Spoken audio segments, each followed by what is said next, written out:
which it was the particular object of this historical embroidery to illustrate and adorn. In the meantime, we return to our story. The matrimonial negotiations of princes and princesses are always conducted in a formal and ceremonious manner, and through the intervention of legates, ambassadors, and commissioners without number, who are, of course, interested in protracting the proceedings, so as to prolong as much as possible their own diplomatic importance and power. Besides these accidental and temporary difficulties, it soon appeared that there were in this case some real and very formidable obstacles, which threatened for a time entirely to frustrate the scheme. Among these difficulties there was one which was not usually in such cases considered of much importance, but which in this instance seemed for a long time to put an effectual bar to William's wishes, and that was the aversion which the young princess herself felt for the match.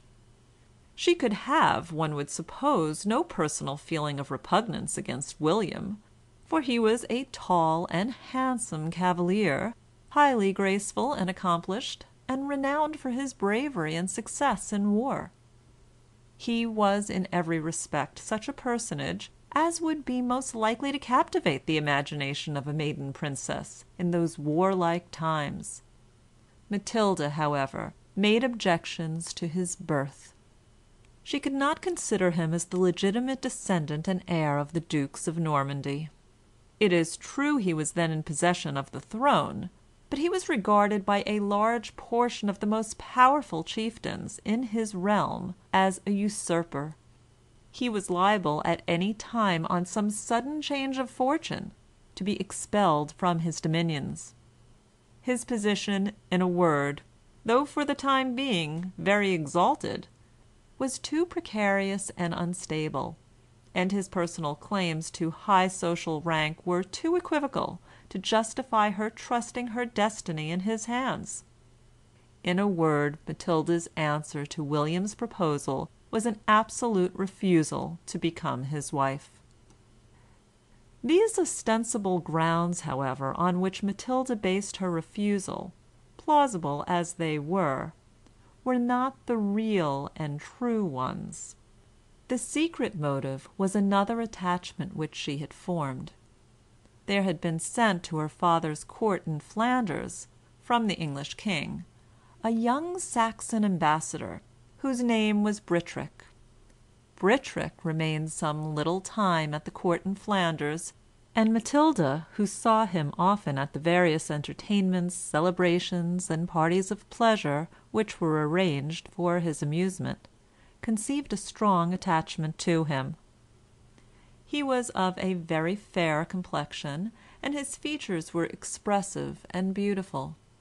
He was a noble of high position in England, though of course his rank was inferior to that of Matilda, as it would have been deemed hardly proper for him, under the circumstances of the case, to have aspired to the princess's hand, on account of the superiority of her social position.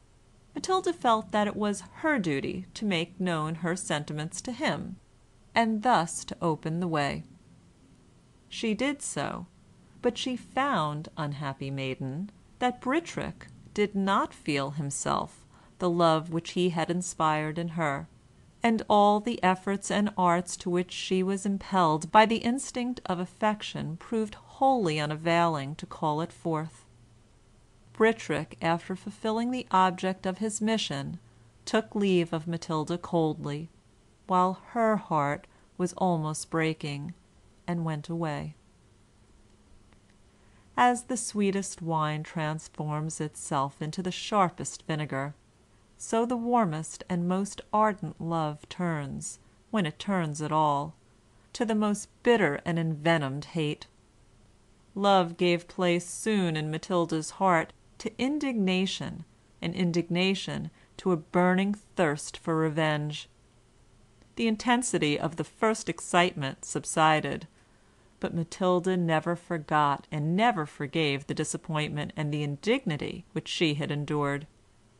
She had an opportunity long afterward to take terrible revenge on Brittrick in England, by subjecting him to cruelties and hardships there which brought him to his grave.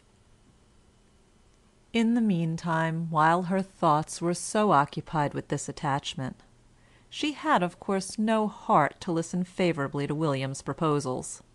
Her friends would have attached no importance to the real cause of her aversion to the match, but they felt the force of the objections which could justly be advanced against William's rank, and his real right to his throne. Then the consanguinity of the parties was a great source of embarrassment and trouble. Persons as nearly related to each other as they were forbidden by the Roman Catholic rules to marry.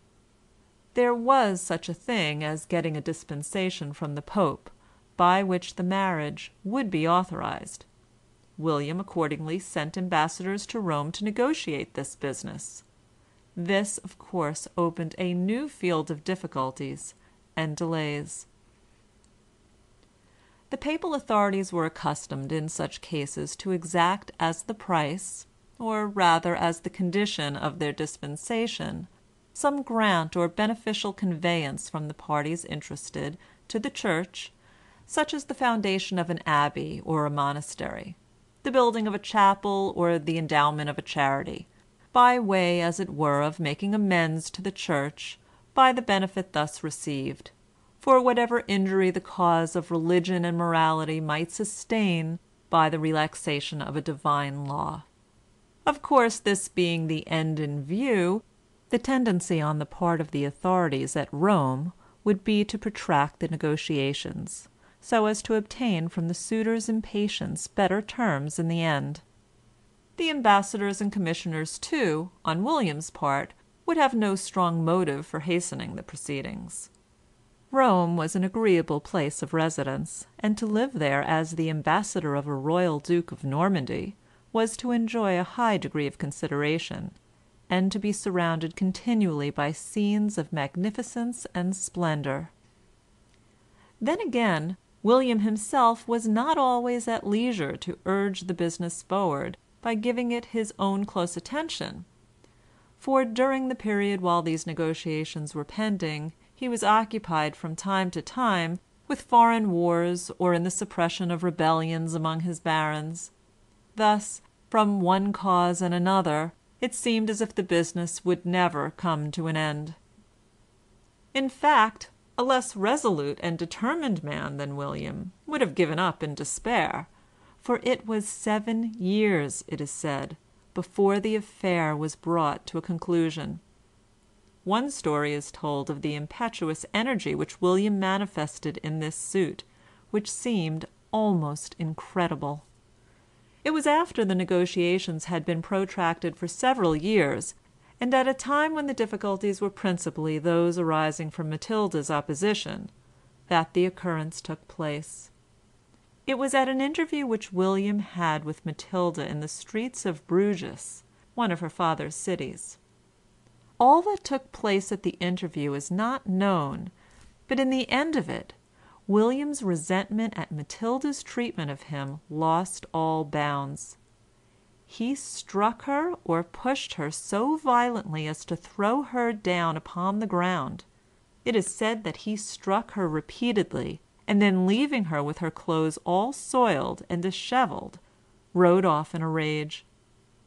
Love quarrels are often the means of bringing the contending parties nearer together than they were before, but such a terrible love quarrel as this, we hope, is very rare.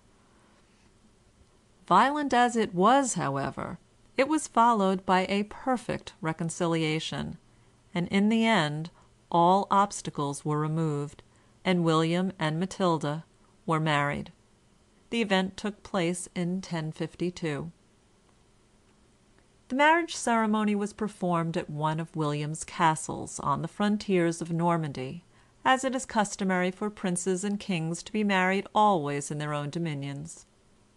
Matilda was conducted there with great pomp and parade by her parents, and was accompanied by a large train of attendants and friends. This company, mounted, both knights and ladies, on horses beautifully caparisoned, moved across the country like a little army on a march.